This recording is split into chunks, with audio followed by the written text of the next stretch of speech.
ဒီနေ့ဝက်သားဟင်းချက်တယ်ဝက်သားဟင်းမဟုတ်ဝက်ဟိုမှာကြည့်ဝယ်လာတဲ့နှစ်ထုပ်နော်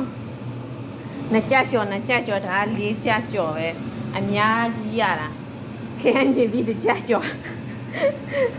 ငါချက်တာလေငါ3ရက်တော့စားရမယ်အဆင့်အဲ့ဒါလေတစ်ထုပ်မှနှစ်ကြကြော်လေးပဲဒါထားတော့နှစ်ကြကြော်နှစ်ကြအနည်းဆုံး5ကြပို့ပေါ့ဒါစုပေါင်းဆို9ကြဒါတစ်ကြကြော်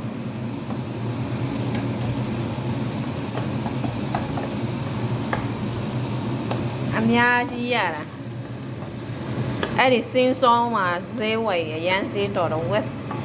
သူကဝက်နေရွက်လည်းရှိတယ်ဝက်သေးလည်းရှိတယ်ပြီးတော့ဝက်ဥလည်းရှိတယ်ဝက်ဥမကြီးလည်းရှိတယ်အဲ့ဒီသူများတွေထုတ်ထိုးလောက်စားရကွက်တိပဲ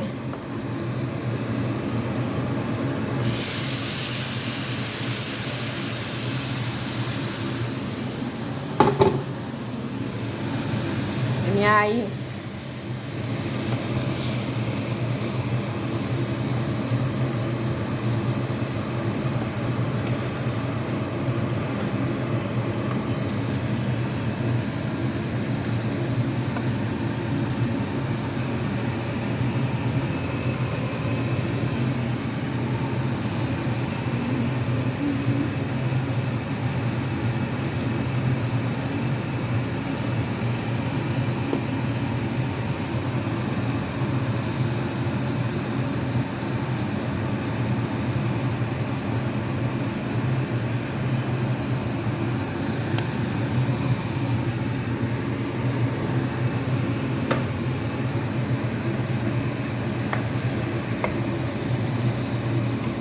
ခိုင်းချင်ဒီနဲ့ချက်မယ်